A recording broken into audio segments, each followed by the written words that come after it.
नमस्कार दोस्तों, biology with Sandeep Tandon YouTube education platform में आप सभी का हार्दिक स्वागत है। हम सेल्स के विषय में अध्ययन कर रहे थे, जिसमें हमारे सेल ऑर्गेनल्स टॉपिक चल रहा था। इससे संबंधित हमारी ये 12वीं क्लास है। इससे पहले हमने कोशिका भित्ति, कोशिका झिल्ली, माइटोकॉन्ड्रिया, हरित लवक, गोल्जी काय, एंडोप्लाज्म, रेटिकुलम, राइबोसोम, इन सभी के विषय में हमने बात कर ली। आज हमारा जो नेक्स्ट सेल ऑर्गेनल्स आता है वो है सेंट्रोसोम, यानी कि आज इस वीडियो में हम तारक काय के विषय में डिटेल से अध्ययन करेंगे।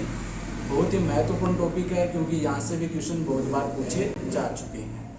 ये लेक्चर आपके RPSC first grade, second grade, NEET, REET, railway group D, SSC और जितने भी प्रतियोगी परीक्षाएं हैं उन सभी के लिए बहुत ही महत्वपूर्ण है। और विशेषकर RPC first grade, second grade और नीट, इनके सिलेबस के अकॉर्डिंग ये पूरा मैटर आपके एनसीईआरटी की बुकों से तैयार किया गया है। इस कारण इनके लिए बहुत ही महत्वपूर्ण हो जाता है।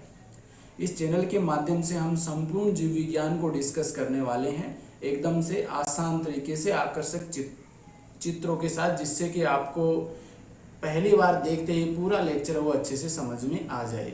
अभी आप इतना अच्छा रिस्पॉन्स नहीं दे रहे हैं, तो मैं इस प्रकार से सोच रहा हूँ कि जो ऑब्जेक्टिव क्वेश्चन है वो आपके लिए लेकर के आऊँ, जो टॉपिक वाइज है उसके अनुसार। देखते हैं आपका रिस्पॉन्स किस प्रकार से मिलता है। अगर आपको क्वेश्चन चाहिए तो इस वीडियो के कमेंट बॉक्स में ज़रूर लिख करके बताइएगा।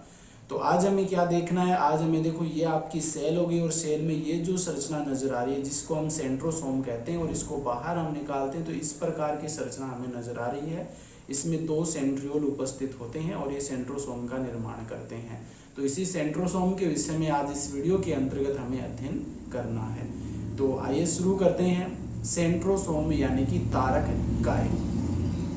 तारक काय की खोजकर्ता की बात करें तो बेंडेन को खोजकर्ता का श्रेय दिया जाता है, जबकि नामकरण करता है टी बावेरी। अब देखो, दोनों ही आपको ऑप्शन में नहीं मिलेंगे। अगर आपको बेंडन मिल जाए तो खोजकर्ता के रूप में बेंडन को भी कर देना, और टी बावेरी मिले तो टी बावेरी भी आपका सही आंसर हो जाएगा। दोनों आपको ऑप्शन में नहीं मिलेंगे, क्योंकि ज़्यादातर टी बावेरी को ही हम सही मानते हैं। 1888 में इन्होंने तारक काय का नामकरण किया था, इसी कारण इसे खोजकर्ता के रूप में जाना जाता है।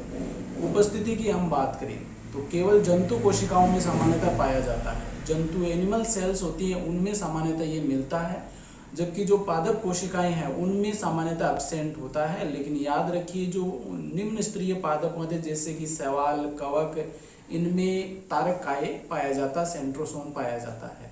तो जंतु कोशिकाओं में तो जितनी भी हैं उन सभी में उपस्थित होता है, लेकिन पादप कोशिकाओं में ये नहीं पाया जाता है। इनमें शैवाल और कवक हैं, उनमें कुछ में पाया जाता है। झिल्ली रहित कोशिकांग है, ये इंपॉर्टेंट है। यहाँ पर यहाँ से क्वेश्चन बन चुका है पहले कि झिल्ली रहित कोशिकांग कौन सा है। इसमें तारक काय हो जाएगा, और एक हमने पीछे पढ़ा था राइबोसोम। 2 बिंदुओं यानी कि तारक केंद्र युक्त संगन जो अंगक होता है, कोशिकांग होता है, वो तारक काय कहलाता है। यानी कि तारक काय में 2 बिंदु रूपी संरचनाएं हमें देखने को मिलती है, और इन्हें हम कहते हैं तारक केंद्र।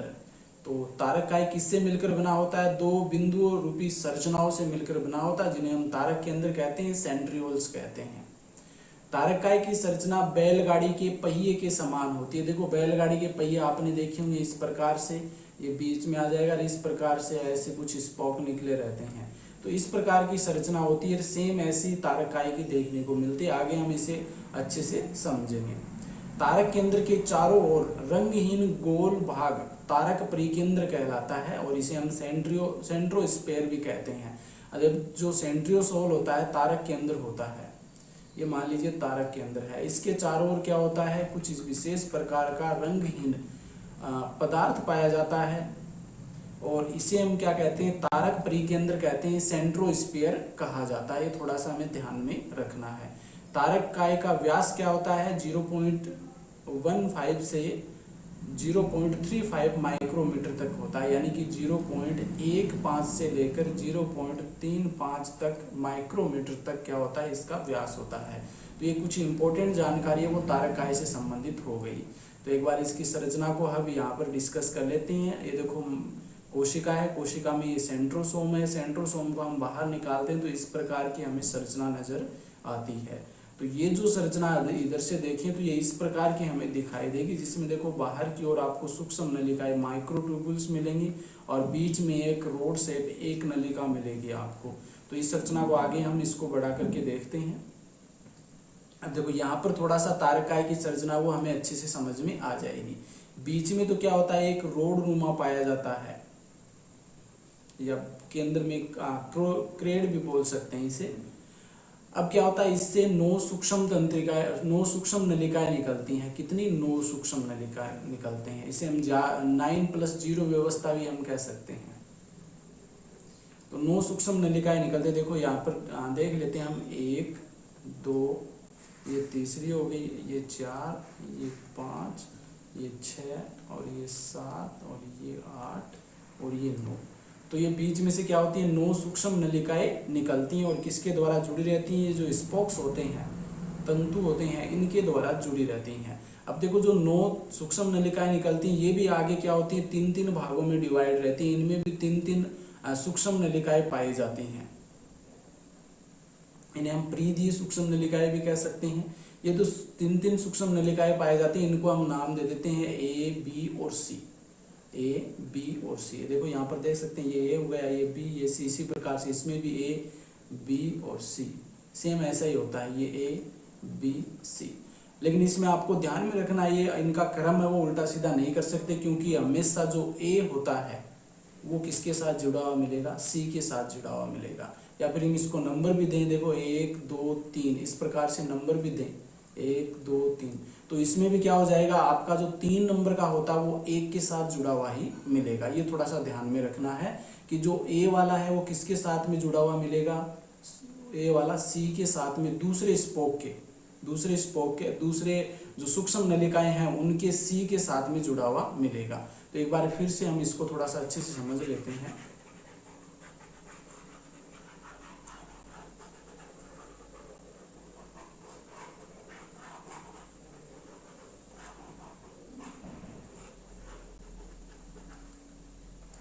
ये देखो बीच में पाई जाती है क्रोड। इस क्रोड से 9 स्पोक निकलते हैं, 9 स्पोक। और इन 9 स्पोक से आगे क्या जुड़े रहते हैं? सूक्ष्म नलिकाएं माइक्रोट्यूबुल्स जुड़े रहते हैं। कितने माइक्रोट्यूबुल्स? 9 जुड़े रहते हैं।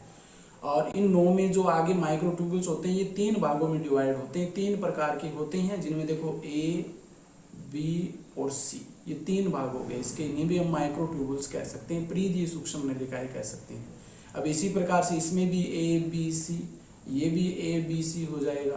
क्रम यही रखना हमें, ए, बी, सी, ए, बी, सी। और इसी इस प्रकार से भी नाम दे सकते हैं, 1 2 3 सेम, ये कुछ ही फर्क नहीं है इसमें। अब देखो इसमें ध्यान क्या रखना है, हमेशा जो ए वाला जो होता है, यानी कि ए, बी और सी, ये ए क्या हो जाएगा? सूक्ष्म नलिका हो गई। अब इधर ए क्या होता है? सी, बी और ए। ये इस प्रकार से होता है, ए, बी, सी। इसका सी है वो इसके ए के साथ में जुड़ा रहता है। अब देखो यहाँ पर इसका सी है इसके ए के साथ में जुड़ा हुआ है, इसका सी इसके ए के साथ में जुड़ा है, और इसका सी है वो इसके ए के साथ में जुड़ा है। इसी प्रकार से पूरे में क्या होता है, जो ए होता है ये हमेशा दूसरे जो सूक्ष्म नलिकाएं हैं उनके सी से जुड़ा हुआ होता है। तो ये इस प्रकार की संरचना हमें देखने को मिलती है तारकाय की। कभी बनाओ तो थोड़ा सा हमें ध्यान में रखना, बीच में क्या होता है? क्रोड होता है। क्रोड से 9 स्पोक निकलते हैं। स्पोक्स क्या होते हैं? परिधीय सूक्ष्म नलिकाओं से जुड़े रहते हैं। और ये परिधीय सूक्ष्म नलिकाएं 3-3 प्रकार के गुच्छों के रूप में व्यवस्थित होती है। और ये 3-3 प्रकार के जो होते हैं इनको हम नाम दे देते हैं ए, बी और सी। और इनमें भी ध्यान में रखना है, हमेशा ए वाला सिरा है, ए जो सूक्ष्म नलिका है ये किससे जुड़ी रहती है? सी सूक्ष्म नलिकाओं से जुड़ी रहती है, दूसरे सी सूक्ष्म नलिकाओं के सिरे से जुड़ी रहती है। अब देखो यहाँ पर आंतरिक संरचना में 3-3 के 9 समूह में परिधीय सूक्ष्म नलिकाएं परिधि पर लगी रहती है। अब देखो हमने ये बात की थी कि इस प्रकार से ये लगी रहती है, बीच में एक रोड हो गया और ये इसके साथ में जुड़ा रहता है। सेम चारों ओर इसी प्रकार की संरचना होती है कि आंतरिक संरचना में 3-3 के 9 समूह में परिधीय सूक्ष्म नलिकाएं परिधि पर लगी रहती है। केंद्र में एक 25 एंगस्ट्रॉम व्यास की छड़ होती है। देखो हमने यहाँ पर देखा ये वाली, ये क्या होती है? 25 एंगस्ट्रॉम व्यास की एक छड़ होती है। प्रत्येक सूक्ष्म नलिका ट्यूबुलिन, प्रोटीन, वसा और एटीपेज एंजाइम से बने 13 तंतु होते हैं। तो प्रत्येक सूक्ष्म नलिकाओं की हम बात करें तो उसके अंदर क्या होता है, ट्यूबुलिन प्रोटीन की बनी होती है सामान्यतः। इसमें वसा और एटीपेज एंजाइम है वो पाए जाते हैं और उससे बने हुए 13 सूक्ष्म तंतु है वो देखने को मिलते हैं। केंद्रीय छड़ाकार भाग प्रत्येक त्रिक समूह के प्रथम सूक्ष्म नलिका से एक तंतु द्वारा जुड़ा रहता है। अब देखो यहाँ पर देखो, थोड़ा सा मिटा देता हूँ, ये हो गया आपका केंद्रीय भाग। ये केंद्रीय भाग देखो प्रत्येक की प्रथम जो सूक्ष्म नलिका है ये ए वाला, इससे जुड़ा रहता है। यहाँ पर देखो कहीं पर भी देख लो आप, सभी में प्रथम जो सूक्ष्म नलिका है जिसे हम ए नाम दिया उसके साथ में जुड़ा हुआ होता है। बैलगाड़ी के पहिए की समान संरचना बनाते हैं जिसमें 9 डंडे होते हैं, 9 स्पोक होते हैं और इनमें ध्यान में रखना जो तारकाई होता है इसमें 9+0 व्यवस्था देखने को मिलती है। ये तो 2 प्रकार की होती है, एक तो 9+2 और एक 9+0। तो तारकाई में 9+0 प्रकार की व्यवस्था हमें देखने को मिलती है। अब तारकाई के कार्य क्या होते हैं एक बार इसको हम डिस्कस कर लेते हैं कि कोशिका विभाजन के समय तर्कु तंतुओं का निर्माण करना इसका मुख्य कार्य होता है। अब देखो यहाँ पर देख लो, ये तारकाई हो गया और यहाँ पर ये जो तर्कु तंतु निकले रहते हैं इस प्रकार से स्पिंडल फाइबर्स निकले रहते हैं जो गुणसूत्र को बांधे रखते हैं। तो इनका निर्माण है वो किसके द्वारा किया जाता है, तारकाई के द्वारा किया जाता है। शुक्र जनन के समय शुक्राणु की पूंछ का उद्गम वो तारकाई के द्वारा होता है। तो ये दोनों इंपॉर्टेंट कार्य हैं, कई बार पूछे जा चुके हैं कि कोशिका विभाजन के समय तर्कु तंतुओं का निर्माण है वो किसके द्वारा होता है, तो तारकाई के द्वारा होता है। शुक्र जनन स्पर्मेटोजेनेसिस के समय शुक्राणु की जो पूंछ का उद्गम होता है, पूंछ का निर्माण होता है वो तारकाई के द्वारा ही होता है। ये दोनों ही कार्य आपको अच्छे से ध्यान में रखने हैं। तो ये होता है आपका तारकाई जो कि हमने अच्छे से समझा है और इसको एक बार और देख लीजिएगा जिससे कि और अच्छे से समझ में आ जाए। किसी प्रकार की दिक्कत हो, डाउट हो तो आप कमेंट बॉक्स में लिख करके बता सकते हैं। तो तारकाई के बाद में हमारा जो नेक्स्ट सेल ऑर्गेनल्स आता है वो है सीलिया एंड फ्लेजिला। सीलिया जिसे हम पक्षमाभ कहते हैं, फ्लेजिला यानी कि जिसे हम कशाभ कहते हैं। इन दोनों के बारे में बहुत कुछ आप जानते होंगे लेकिन यहाँ पर थोड़ा सा और अच्छे से समझ लेते हैं। ये मैंने आपको पहले ही बता दिया कि ये जो टॉपिक हैं आपके RPSC first grade, second grade, NEET, इनके सिलेबस के अकॉर्डिंग पूरा मैटर तैयार किया गया है और एनसीईआरटी की बुक से ये पूरा मैटर तैयार किया गया है। इसके अलावा ये आपके REET, railway group D, SSC और अन्य जितनी भी प्रतियोगी परीक्षाएं हैं उन सभी के लिए बहुत ही महत्वपूर्ण है। तो ये मुझे नेक्स्ट क्लास में करवाना था लेकिन मैं इसी क्लास में करवा रहा हूँ क्योंकि थोड़ा सा ज़्यादा लंबा वीडियो भी नहीं हुआ है, कम से कम आधे घंटे में हमारा ये कंप्लीट हो जाएगा। तो देखो हम स्टार्ट करते हैं। ये तो सीलिया हो गई, देखो बहुत सारी संख्या में इस प्रकार से आपको नजर आ रही हैं, ये क्या है, सीलिया। जबकि फ्लेजिला आपको इस प्रकार से इसकी लंबाई भी अधिक मिलेगी सीलिया की तुलना में और ये आपको संख्या में देखिए तो एक ही मिलेगा। ये किसका चित्र, ये पैरामीशियम है। पैरामीशियम में इसी प्रकार की क्या पाई जाती है, सीलिया पाई जाती हैं। जबकि जो युगलिना होता है, युगलिना में एक क्या पाया जाता है, फ्लेजिला पाया जाता है इस प्रकार से। तो इनकी संरचना को हम आगे और डिस्कस करेंगे। तो आइए देखते हैं सीलिया पक्षमाभिका या फ्लेजिला कशाभिका। तो सीलिया पक्षमाभिका, आप देखो ये वाला जो चित्र है इसमें आप देख सकते हैं, मैंने पहले ही बताया आपको कि जो पैरामीशियम होता है उसके 4 बहुत अधिक संख्या में और इस प्रकार की जो संरचनाएं हैं वो पाई जाती हैं जिन्हें हम सीलिया या पक्षमाभिका कहते हैं। और ये इसे किस में सहायता करती हैं, गमन में सहायता करती हैं, ये ध्यान में रखना है। जबकि जो युगलिना होता है उसमें फ्लेजिला मिलता है, युगलिना है। इसके अलावा क्लेमाइडोमोनास सवाल है, उसमें भी एक फ्लेजिला मिलता है। तो ये जो फ्लेजिला होता है ये भी इसको गमन में सहायता करता है। जबकि यहाँ पर देखो ये जो सीलिया होता है, जब ये हमारे जो आहार नाल होती है, आहार नाल में भी क्या होती है, सीलिया पाई जाती है। तो उनमें क्या करते हैं, ये भोजन को इधर उधर पहुंचाने का कार्य करते हैं। तो वो भी थोड़ा सा अच्छे से ध्यान में रखना कि परिवहन का कार्य भी इनके द्वारा किया जाता है। लेकिन फ्लेजिला जो होता है ये क्या करता है, केवल गमन के लिए सहायता करता है।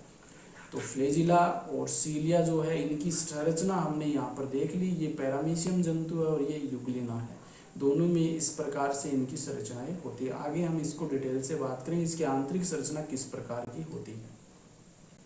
सीलिया पक्षमाभिका, फ्लेजिला कशाभिका, यानी कि सीलिया पक्षमाभिका, फ्लेजिला कशाभिका, इनमें क्या मुख्य अंतर होता है वो हम बात कर लेते हैं। जो सीलिया होती है ये कोशिका के चारों ओर उपस्थित होते हैं, यानी कोशिका के जो पूरी कोशिका होती है उसके चारों ओर इस प्रकार से सीलिया उपस्थित होते हैं। कोशिका के सिरे पर उपस्थित होते हैं, यानी कि जो फ्लैजिला होता है ये कोशिका के सिरे पर उपस्थित होता है इस प्रकार से। एक कोशिका में संख्या 300 से 1400 तक होती है। देखो बहुत अधिक संख्या में पाए जाते हैं सीलिया जो होती हैं, ये आपके 300 से 1400 तक इनकी संख्या मिलती है, जबकि एक कोशिका में या तो 1 मिलेगा या 2 मिलेगा या 4 मिलेगा। तो इनकी जो संख्या होती है एक कोशिका में 1, 2, 4 की संख्या में होते हैं, यानी इनकी संख्या कम होती है। घड़ी के पेंडुलम के समान गति करता है, तो जो सीलिया होता है ये घड़ी के पेंडुलम के समान गति करता है, इस प्रकार से हिलता है तो। और जबकि ये क्या करता है, ये इस प्रकार से लहरदार गति है दर्शाता है, ये लहर के समान गति करता है जो फ्लैजिला होता है वो। लंबाई की बात करें तो 5 से 10 माइक्रोन तक होती है, तो इसकी लंबाई बहुत कम होती है, 5 से 10 माइक्रोन तक इसकी लंबाई होती है। लेकिन जो फ्लैजिला होता है इसकी लंबाई बहुत ज़्यादा होती है, 100 से 200 माइक्रोन तक इसकी लंबाई मिल सकती है। ये सभी एक समान होते हैं, जितने भी यहाँ पर सीलिया प्रेजेंट होते हैं ये सभी एक समान होते हैं, लेकिन फ्लैजिला जो होते हैं ये चिकने व खुरदरे होते हैं, ये थोड़ा सा ध्यान में रखना है। तो सीलिया और फ्लैजिला में हमने डिफरेंस देखा कि सीलिया जो होते हैं ये कोशिका के चारों ओर पाए जाते हैं, जैसे कि यहाँ पर हम चित्र में देख सकते हैं, देखो इस कोशिका के चारों ओर सीलिया उपस्थित होते हैं, जबकि फ्लैजिला इसके कोने पर पाया जाता है। सीलिया जो होते हैं संख्या में कितने होते हैं, 300 से 1400 तक हो सकते हैं, ये संख्या में 1, 2, 4 इस प्रकार से हो सकते हैं। इसके अलावा हमने बात की है कि जो सीलिया होते हैं ये क्या करते हैं, घड़ी के पेंडुलम के समान गति करते हैं, जबकि फ्लैजिला होते हैं ये लहरदार, इस प्रकार से लहरदार गति प्रदर्शित करते हैं।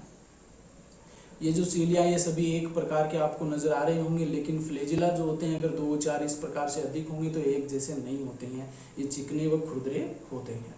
इसके अलावा इनका आकार होता है, इसकी लंबाई ज़्यादा होती है, कम होती है सीलिया की, जबकि फ्लैजिला की लंबाई ज़्यादा होती है।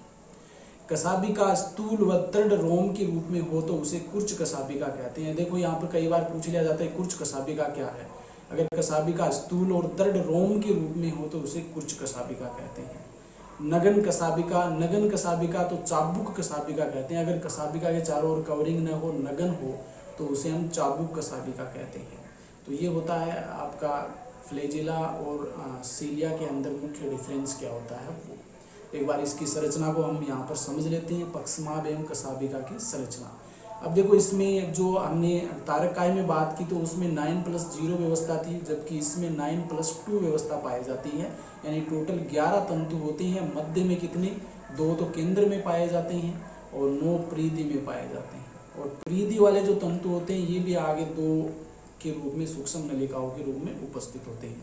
अब देखो यहाँ पर ये देखो ये दोनों आपको नजर आ रही होंगी, सेंट्रल माइक्रोट्यूबुल्स इसे हम कहते हैं। तो ये 2 यहाँ पर पाए जाते हैं, केंद्र में 2 सूक्ष्म तंतु हमें मिलते हैं।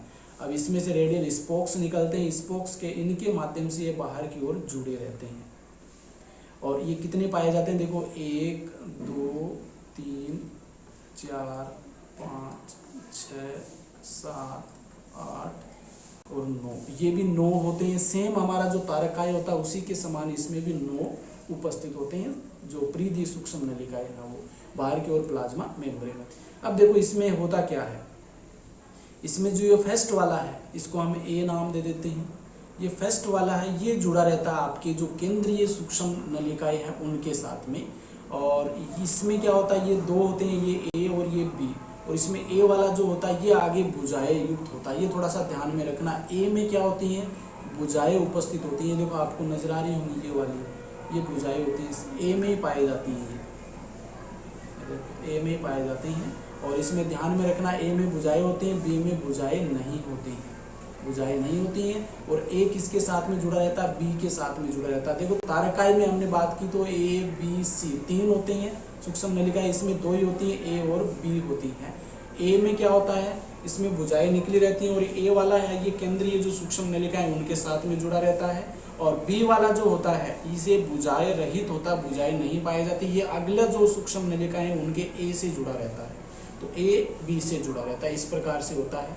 और ये जो जितनी भी भुजाएं निकली रहती हैं ए से, इनमें क्या हो जाता है, डाइनिन प्रोटीन पाई जाती है, ये ध्यान में रखना, डाइनिन प्रोटीन। तो डाइनिन प्रोटीन किसमें पाई जाती है, जो ए सूक्ष्म नलिका है उससे जो भुजाएं निकलती है वो डाइनिन प्रोटीन की बनी होती है। तो ये थोड़ा सा ध्यान में देखो, यहाँ पर नाम भी दे रखा, ये ए ट्यूबुल है, ये बी ट्यूबुल है। और बी ए जो होता है ये भुजाएं युक्त होता है, बी में भुजाएं नहीं होती है, बी अगले ए से जुड़ा रहता है, ये डबलेट माइक्रोट्यूबुल होगी, मतलब द्विक संरचना हो गई है। और ये डायनिन आर्म्स होगी, ये जो भुजाएं निकलती हैं डायनिन से बनी हुई होती है, ये थोड़ा सा ध्यान में रखना है। तो ये संरचना आपको अच्छे से समझ में आ गई हो गई। एक बार फिर से मैं थोड़ा सा यहाँ पर बता देता हूँ जिससे कि और अच्छे से समझ में आ जाए, एक बार में आपका पूरा क्लियर हो जाएगा। अब देखो मध्य में क्या होती हैं, दो सूक्ष्म नलिकाएं उपस्थित होती हैं। मध्य में दो सूक्ष्म नलिकाएं उपस्थित होती हैं और इनसे 9 स्पोक निकले रहती हैं इस प्रकार से 9। इनसे भी क्या होता है, परिधीय सूक्ष्म नलिकाएं जुड़ी रहती हैं। ये परिधीय सूक्ष्म नलिकाएं जुड़ी रहती हैं। परिधीय सूक्ष्म नलिकाएं होती हैं, ये क्या होती हैं, द्विक माइक्रोट्यूबुल्स के रूप में होती हैं। एक तो ए और एक बी, इस प्रकार से नाम होता है। एक तो ये ए हो गया, ये बी हो गया, यानी कि दो संरचनाएं होती हैं, ये दो माइक्रोट्यूबुल्स होती हैं। इनमें जो ए वाला होता है माइक्रोट्यूबुल, इनसे भुजाएं निकलती हैं और ये भुजाएं डायनिन प्रोटीन्स की बनी होती हैं, जबकि बी से कोई भी भुजाएं नहीं निकलती, भुजाएं एब्सेंट होती है इसमें। जो ए वाला होता है ये अगले जो माइक्रोट्यूबुल्स है उसके बी वाले से जुड़ा रहता है, ये थोड़ा सा ध्यान में रखना है। तो ये संरचना होती है आपकी पक्षमाभ और कशाभिका की, दोनों की समान ही होती है। कशाभिकाओं का मुख्य कार्य क्या होता है, गति में सहायता करना। तो कशाभिकाएं मुख्य रूप से जो मूवमेंट होती है, गति होती है, उसमें सहायता करते हैं, जबकि पक्षमाभिकाएं होती हैं ये गति में तो सहायता करते हैं, इसके साथ में पदार्थों के परिवहन व अभिगमन में भी सहायता करते हैं। तो इम्पोर्टेंट है, ये कार्य ध्यान में रखने हैं। कशाभिकाओं का मुख्य कार्य क्या होता है, गति में सहायता करना। पक्षमाभिकाओं का मुख्य कार्य होता है गति में सहायता के साथ साथ में पदार्थों के परिवहन और अभिगमन में भी सहायता करते हैं। तो ये इंपॉर्टेंट बातें हैं जो आपको अच्छे से ध्यान में रखनी है। अब देखो एक बार हम पक्षमाभ व कशाभिका की जो आंतरिक संरचना है उसको यहाँ पर डिस्कस कर लेते हैं। तो पहली संरचना बनती है साफ्ट या एक्सोनिमा। जो ये बीच वाला भाग है इसको हम क्या कहते हैं, साफ्ट या एक्सोनिमा कहते हैं, ये थोड़ा सा ध्यान में रखना है। एक्सोनिमा सूक्ष्म नलिकाओं के 9 जोड़ों से बने द्विक है, यानी कि 9 जोड़े बाहर की ओर होते हैं। बाहर की ओर देखो ये एक बीच में होगा, इसके अलावा इस प्रकार से 9 जोड़े जुड़े रहते हैं इस प्रकार से। तो 9 जोड़ों से बने द्विक हैं जो 2 केंद्रीय नलिकाओं के चारों ओर एक घेरे में व्यवस्थित रहती हैं। बीच में 2 ये केंद्रीय नलिका हो गई और इसके चारों ओर इस प्रकार से 9 जोड़ों के रूप में ये निकले रहते हैं, व्यवस्थित रहते हैं। अब देखो यहाँ पर देख लीजिए आप, बीच में 2 हो गई ना ये, और इसके चारों ओर ये जो होते हैं सूक्ष्म नलिका हुए जो परिधीय, ये संख्या में कितने होते हैं, 9 होते हैं। परिधि के दोहरे तंतु उपतंतु ए तथा बी से निर्मित होते हैं। अब देखो ये मैंने आपको बताया है, ये ए हो गया और ये बी हो गया, 2 उपतंतु से निर्मित होते हैं, जिनमें ए तंतु डायनिन से बना होता है। ए तंतु से जो भुजाएं निकलती हैं वो डायनिन प्रोटीन की बनी होती है। और जो द्वितंतु होता है यानी कि इसमें 2 भुजाएं वाले होते हैं, जबकि जो बी तंतु जो होता है इससे भुजा नहीं निकलती, ये भुजा रहित होता है। और ये ए वाला है ये बी से ही जुड़ा रहता है, अगले के बी से जुड़ा रहता है। इसमें जो 9+ व्यवस्था पाई जाती है, ये इंपॉर्टेंट क्वेश्चन है क्योंकि आपके तारकाय में 9+0 व्यवस्था होती है और जो पक्षमाभ कशाभिकाएं होती हैं इनमें 9+2 व्यवस्था होती है, यानी कि 2 तो केंद्र में पाए जाते हैं 2 सूक्ष्म नलिकाएं और 9 सूक्ष्म नलिकाएं परिधीय भाग में व्यवस्थित होती हैं। बेसल बॉडी या आधारीय भाग, इन संरचना में 3 भाग होते हैं, पहला सॉफ्ट एक्सोनिमा, दूसरा बेसल बॉडी आधारीय भाग और तीसरा रूटलेट या मूलिकाएं। तो बेसल बॉडी आधारीय भाग की बात करें तो इसकी संरचना तारकाय के समान होती है, जो सेंट्रोसोम होता है उसी के समान होती है और इसमें सूक्ष्म तंतुओं की संख्या होती है 9+2 के रूप में होती है, 9+0 के रूप में होती है आधार काय या बेसल बॉडी में।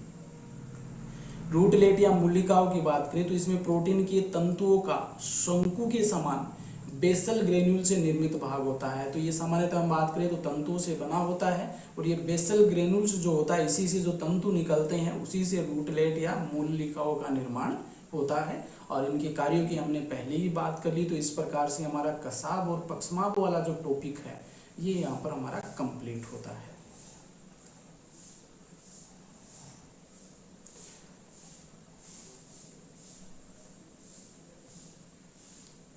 तो आगे जो नेक्स्ट क्लास रहेगी उसमें हम क्या करते हैं यहाँ पर ही देख लेते हैं, क्योंकि 2-3 छोटे छोटे हमारे टॉपिक बच गए हैं।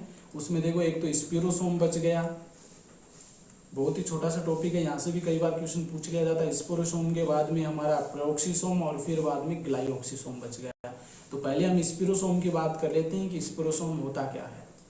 अब देखो सामान्यतः हम बात करें तो इसकी खोज वो डेंजियर्ड ने की थी 1919 में, और इसमें हेनस्टीन का नाम भी मिलता है।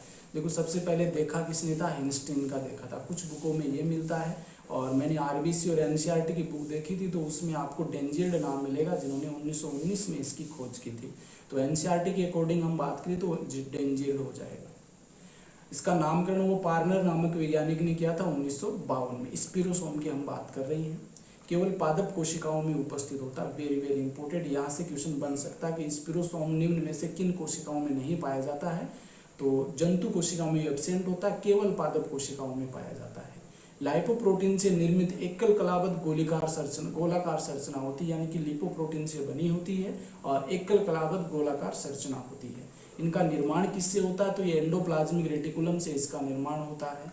अन्य नाम क्या है इसका, पादप लाइसोसोम कहते हैं। ये इंपॉर्टेंट है कि पादप लाइसोसोम किसे कहा जाता है, तो स्पिरोसोम को कहा जाता है। और इसमें हाइड्रोलेजेज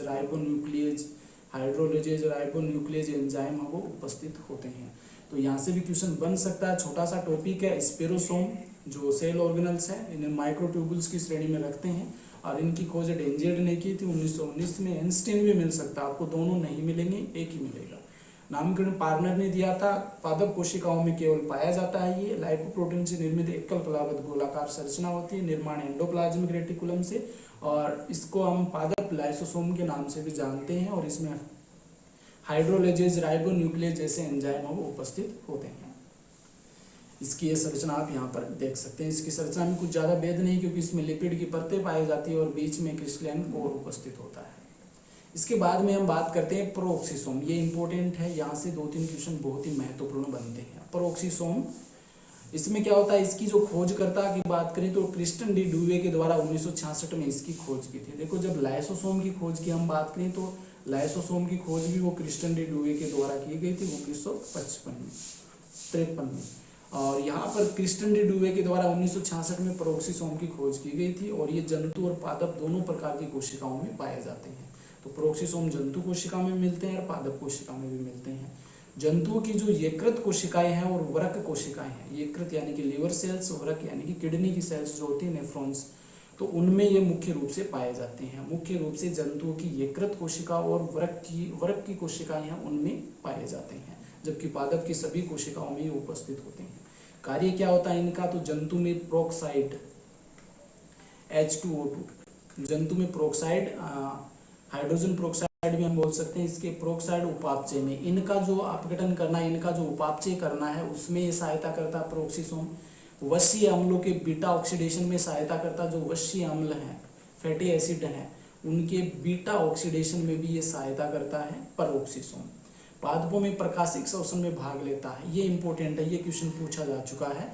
इस प्रकार से क्वेश्चन पूछा जा सकता है कि आपसे निम्न में से कौन सा कोशिका में जो पादपों में प्रकाशिक श्वसन में भाग नहीं लेता है। उसमें आपको एक ऑप्शन मिल जाएगा माइटोकॉन्ड्रिया, एक मिल जाएगा हरित लवक, और एक मिल जाएगा प्रोक्सीसोम, और एक मिल जाएगा ग्लाइओक्सीसोम। अब देखो यहाँ पर माइटोकॉन्ड्रिया भी भाग लेता है, हरित लवक भी लेता है, प्रोक्सीसोम भी लेता है। तो ये तीनों ही प्रकाशीय श्वसन में भाग लेने वाले सेल ऑर्गेनल्स हैं। तो ये ध्यान में रखना, इंपॉर्टेंट क्वेश्चन यहाँ से आपका बन सकता है कि पादपों में प्रकाशिक श्वसन से संबंधित प्रोक्सीसोम, माइटोकॉन्ड्रिया और हरित लवक हो जाएगा। इसके बाद में देखो इसका अन्य नाम क्या है, इसे यूरिकोसोम भी कहा जाता है, और इसमें ऑक्सीडेज व केटालेज एंजाइम उपस्थित होते हैं। ऑक्सीडेज व केटालेज एंजाइम भी उपस्थित होते हैं। छोटा सा टॉपिक है, अच्छे से ध्यान में रखना है। क्रिस्टन डी ड्यूवे ने खोज की थी, जंतु व पादप कोशिकाओं में उपस्थित होता है। जंतु की यकृत व वृक्क कोशिकाओं में मुख्य रूप से पाया जाता है, और जंतुओं में हाइड्रोजन पेरोक्साइड और वसीय अम्लों का बीटा ऑक्सीडेशन इसके द्वारा किया जाता है। और सबसे इंपॉर्टेंट क्वेश्चन यहीं से बनता है कि पादपों की प्रकाशिक श्वसन की जो क्रिया होती है, फोटो रेस्पायरेशन की क्रिया जो होती है, उसमें ये भाग लेता है। और इसकी संरचना भी आप यहाँ पर देख सकते हैं। लिपिड लेयर हो जाएगी बाहर से, और इसमें हाइड्रोलाइटिक एंजाइम उपस्थित होते हैं। ये थोड़ा सा ध्यान में रखना है, क्योंकि मुख्य रूप से इसकी स्पष्ट रूप से संरचना हमें नहीं मिलती है। ये इन्हीं में उपस्थित होते हैं, जैसे गोल्जी काय है, लाइसोसोम है, इन्हीं के ऊपर ये उपस्थित होते हैं, इन्हीं के अंदर।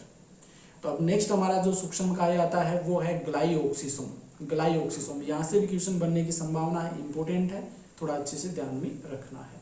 इसकी खोज है वो बीवर्स के द्वारा की गई थी 1961 में। ध्यान में रखना, ये बीवर्स ने 1961 में ग्लाइओक्सीसोम को खोजा था। तेलीय बीजों, रंध्रों की द्वार कोशिकाओं तथा अपरिपक्व फलों में उपस्थित होता है। कहाँ पर पाया जाता है? इसकी उपस्थिति की हम बात करें तो कहाँ कहाँ उपस्थित होता है? ये जो तेलीय बीज हैं जैसे सरसों है, सोयाबीन है, इनमें ये उपस्थित होता है मुख्य रूप से। रंध्र जो होते हैं स्टोमेटा, उनकी जो गार्ड सेल्स होती है, द्वार कोशिकाएं होती हैं, उनमें ग्लाइओक्सिसोम पाया जाता है। जो अपरिपक्व फल हैं, जो पके हुए नहीं है, अपरिपक्व फल हैं, उनमें भी ये उपस्थित होता है। इसके बाद में इसका कार्य क्या होता है? देखो, इसके अंदर ग्लाइओक्सिलेट चक्कर चलता है। वेरी वेरी इंपॉर्टेंट, ये क्वेश्चन पूछा जा चुका है। ग्लाइओक्सिलेट चक्कर से संबंधित कोशिकांग कौन सा है? तो ये आपका हो जाएगा ग्लाइओक्सिसोम। इसके नाम से पता चल रहा है। तो ग्लाइओक्सिलेट चक्कर चलता है इसमें, और इस ग्लाइओक्सिलेट चक्र के द्वारा ये क्या करता है? वसा जो होती है, फैट जो होती है, इस फैट को कार्बोहाइड्रेट में बदलने का कार्य करता है। कार्बोहाइड्रेट में बदलने का कार्य करता है। वसा को कार्बोहाइड्रेट में परिवर्तन करने का कार्य वो ग्लाइओक्सिलेट चक्र के द्वारा किया जाता है। और ये कहाँ संपन्न होता है? ये ग्लाइओक्सिसोम में संपन्न होता है। इसे अति विशिष्ट परऑक्सीसोम भी कहते हैं। इसका उपनाम है अति विशिष्ट परऑक्सीसोम। अब देखो यहाँ पर इसकी संरचना भी देख सकते हैं। ये हो गया ग्लाइओक्सिसोम, ये देख सकते हैं। तो ये थोड़ा सा ध्यान में रखना। मैंने आपको बता दिया, एक तो परऑक्सीसोम, ग्लाइओक्सिसोम और एक स्पिरोसोम, तीनों इंपॉर्टेंट हैं। और तीनों से एक या दो क्वेश्चन जरूर बनते हैं, क्योंकि 2-3 चीजें इंपॉर्टेंट है। जो इंपॉर्टेंट जहाँ से क्वेश्चन बनने की संभावना वो मैंने यहाँ पर बता दिया आपको, थोड़ा सा अच्छे से उसको देख लेना। एक आता ट्रांसोसोम, तो ये पक्षियों की अंड कोशिकाओं में तीसरी इकाई कला से घिरी हुई संरचना होती है। तो ट्रांसोसोम से संबंधित कुछ ज्यादा ध्यान में रखना। ये ध्यान में रखना कि पाया कहाँ जाता है। तो ट्रांसोसोम पक्षियों की जो अंड कोशिका होती है, एग सेल होती है पक्षियों की अंड कोशिका, उसमें पाया जाता है ट्रांसोसोम। तो इस प्रकार से हमारे जो सेल ऑर्गेनल्स वाला टॉपिक है वो कंप्लीट होता है। एक आपका जो वैक्यूल है, रिक्तिका वाला टॉपिक बच जाता है, वो भी हम आगे नेक्स्ट क्लास में देख लेंगे। उसके बाद में केंद्रक आ जाएगा। केंद्र के बाद में उसमें गुणसूत्र, क्रोमोसोम्स वगैरह वो हम डिस्कस करेंगे। तो एक बार कमेंट करके ज़रूर बताइएगा कि वीडियो कैसा लगा है। और क्योंकि मैं भी इन जो मैंने लेक्चर की वीडियो डाली इसमें आपका थोड़ा सा रिस्पॉन्स अच्छा नहीं आ रहा, अधिक से आप शेयर नहीं कर रहे हैं, शायद इसी वजह से हो रहा होगा ऐसा। मैं इसके बाद में क्या करता हूँ, कुछ बच्चे मुझसे कहा कि क्वेश्चन वगैरह लेकर के मैं आ रहा हूँ। जो क्वेश्चन है इंपॉर्टेंट, जो टॉपिक वाइज क्वेश्चन है वो मैं इस चैनल के माध्यम से लेकर के आ रहा हूँ, जो आपके RPSC first grade, second grade और नीट जो अन्य प्रतियोगी परीक्षाएं उनके लिए भी महत्वपूर्ण रहने वाले हैं। तो लगातार इस चैनल पर जुड़े रहिए और इन जो लेक्चर्स हैं उनका आनंद उठाइए। वीडियो कैसा लगा है कमेंट करके ज़रूर बताइए। और यदि अभी तक आपने सब्सक्राइब नहीं किया है चैनल को तो सब्सक्राइब जरूर कर लीजिए। धन्यवाद।